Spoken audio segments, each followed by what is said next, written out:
Kebayang nggak kalau ada presiden diculik gitu? Ini gila, ada presiden diculik. Gimana ceritanya? Awal tahun langsung perang. Presiden Venezuela Nicolas Maduro ditangkap. Ini baru awal tahun langsung perang ya. Gila, sumpah. Ini Donald Trump menurut gua, he is crazy bro. Dia salah satu orang gila. Orang gila dalam arti bukan orang gila beneran, tapi dia presiden yang menurut gue sangat-sangat berani, entah positif atau negatif. Cuma di sini yang gue mau ceritain dulu sedikit kronologi, terus gimana sih cara nangkapnya dan apa yang bisa kita pelajari. Intinya sebenarnya AS sama Venezuela tuh udah dari lama tuh banyak konflik lah, udah berkonflik berkepanjangan. AS tuh ini nuduh Maduro, menuduh perihal narkoboy, korupsi, kecurangan pemilu. Narkoboy itu yang intinya banyak disebarin ke negara-negara lain, termasuk Amerika juga kena imbasnya. Dan bahkan bounty, wah ini udah kayak One Piece, bounty dari Nicolas Maduro ya. 50 juta USD atau setara 818 miliar kalau nggak salah bounty-nya yang berhasil nangkep. Intinya udah berkepanjangan nih, konflik tuh udah dari tahun 2000-an sampai sekarang.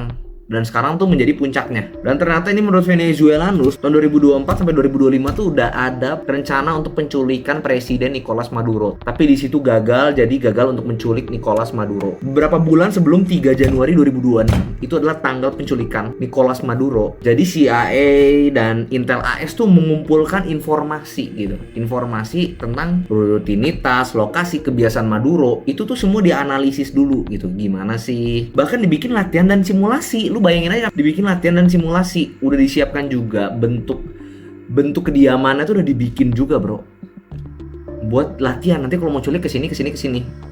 Gila nggak lo AS? Jadi intinya tempat tinggal dan pangkalan militernya tuh disurvei habis-habisan sama Amerika. Perencanaan ini disebut Operation Absolute Resolve. Ini AS di bawah Trump menurut gua jauh lebih gila sih. Mungkin bisa bikin negaranya maju. Cuman kita nggak tahu jangka panjangnya gimana, apakah dia banyak musuh atau enggak. Dan hari H tanggal 3 Januari 2026 pukul 1 sampai 2 subuh lah di Caracas, Venezuela. Jadi dia warga di ibu kota ngedenger ada suara ledakan, suara pesawat tuh terbang rendah, ada asap, rakyat pada bingung, chaos lah. Terus listrik juga jadi ikut padam bro. Pasukan AS menyerang kawasan militer di Caracas. Di situ terjadi baku tembak antara pasukan AS dengan tentara penjaga dari Venezuela. Itu banyak pasukan Venezuela yang tewas dan warga sipil juga banyak yang ikut kena gitu. Kasian tuh warga sipil yang nggak tahu apa-apa. Dan akhirnya Maduro bersama istrinya juga ditangkap. Cilia Flores ditangkap setelah 2 jam proses. 2 jam, lu bayangin nangkep presiden, prosesnya 2 jam. Ini kayak nangkep maling doang. Dan akhirnya mereka dibawa kapal perang USS Iwo Jima dilepas pantai Venezuela, kemudian diterbangkan ke New York AS dan ditahan di penjara federal. Presiden di penjara. Intinya AS tuh menjelaskan bahwa ini tuh penculikan bukan sembarang penculikan, tetapi penegakan hukum terhadap dugaan narkoboy dan kriminal internasional. Mereka mengutip dakwaan yang sudah dibuat sejak 2020 dan menolak klaim Venezuela soal pelanggaran hukum. Dan di sini warga-warga dari Venezuela ternyata juga kebelah dua bro. Ada yang sedih ketangkep, ada juga yang senang.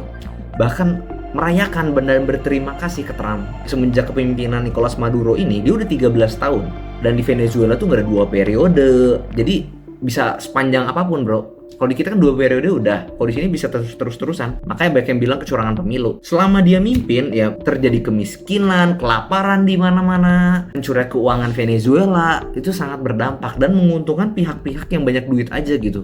Kesenjangannya tuh tinggi sekali. Sampai bahkan gue dengar kabarnya jadi banyak juga yang makan-makan dari tong sampah. Kasian banget rakyatnya. Tapi di sisi lain juga banyak yang mengecam Trump gitu. Kayak ini tuh udah di luar nalar gitu dan udah kejahatan internasional. Nah banyak yang nanya, kok bisa gampang sih nyuliknya?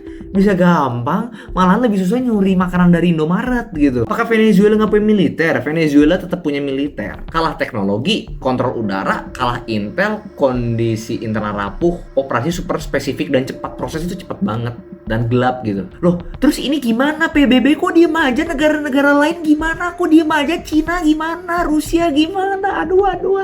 Pertama, Rusia tuh sebenarnya dukung Venezuela, tapi Rusia juga lagi berhadapan dengan Ukraina. Budget keuangannya juga ya nggak segampang itu bro. Terus kalau mau konflik langsung dengan AS, ini pemimpin satu tuh ya, termasuk yang kayak crazy mindnya, ini bisa jadi perang, jadi nggak segampang itu bro. Terus Cina kenapa diem? Cina tuh bukan tipe yang seradak seruduk, dia diem tiba-tiba ngeluarin sesuatu aja. Dia lebih nyerang lewat ekonomi. Jadi dia bukan tipe yang suka ikut perang langsung begitu. Dan banyak juga netizen yang menuding, ya intinya tuh bahwa Amerika tuh nyerang Venezuela bukan sebaik itu gitu, maksudnya karena Maduro melakukan kejahatan, tapi karena ingin menguasai pasokan minyak, cadangan minyak yang dipunyai Venezuela. Kenapa Venezuela tuh salah satu, ternyata gue juga baru tahu sih, Venezuela salah satu negara yang punya pasokan minyak tuh yang terbesar. Tapi anehnya rakyatnya tetap miskin gitu. Rakyatnya miskin, kelaparan. Trump juga udah ngomong nextnya dia bakal menguasai Greenland. Kenapa Trump menguasai Greenland? Gue baru tahu di Greenland ternyata ada mineral langka yang harganya tuh bisa sampai 1.700 triliun, lu bayangin. Terus yang suka ditanya, kenapa PBB nggak banyak omong? PBB fungsinya apa? Oh diem aja. PBB itu ya, lu bayangin PBB itu kayak grup WhatsApp aja bro. Grup WhatsApp lu bisa oceh-oceh di situ. Pas mau action lu mikir dulu gitu. Amerika, kebayang nggak lu Amerika tuh bos lu, terus lu kayak kritik bos lu gitu. Ya lu cuma bisa kritik.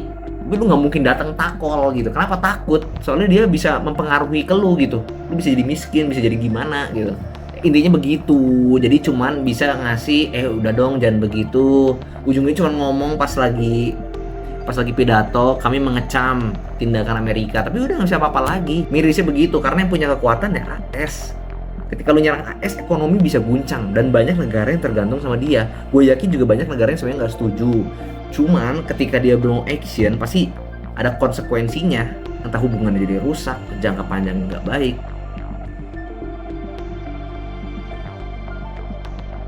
Di sini kita belajar, lu punya kuasa, lu bisa ngapain aja. Ya, lu pasti tahu juga di dunia ini begitu kejamnya ya. Lu punya kuasa, lu bisa melanggar aturan dan lu diyaudahin. Coba itu terjadi di negara kayak Indonesia begitu. Ya udah langsung ditempeleng itu sama Amerika langsung kan. Lu punya uang, lu punya power, lu punya kuasa. Kedua, gak ada namanya teman sejati. Lu punya teman sahabat baik, tapi kalau lu udah ada masalah belum tentu lu bisa ditolong juga. Jadi lu harus mengurus diri lu sendiri, percaya sama diri lu sendiri. Lu nggak bisa ngandelin negara-negara lain. Berikutnya, tidak ada negara yang sebaik itu. Maksud gua yakin semua negara pasti ada hubungan mutualisme. Apa sih hubungan mutualisme? Saling menguntungkan. Gue percaya apa yang AS lakukan pasti tujuannya untuk negara mereka sendiri. Mereka tidak akan lakuin itu cuma karena mau menghukum presidennya. Gue cukup yakin di balik itu pasti ada tujuan-tujuan lain yang mau dilakukan sama AS. Ya mungkin ya kayak kata orang, mungkin aja dia juga mau menguasai minyaknya, mungkin aja. Ya sebenarnya segitu dari gua. Semoga dunia ini menjadi lebih baik, gua harap. Nggak dipenuhi dengan masalah dan semuanya orang-orang jahat semuanya bisa menghilang, meskipun itu susah banget. Yang gue pernah pelajari bahwa orang jahat itu ternyata dipiara juga sama dunia untuk memutar dunia, karena orang jahat tuh bisa membuat dunia itu berputar, bergerak. Mirisnya seperti itu. Oke, segitu ya dari gua. See you next video.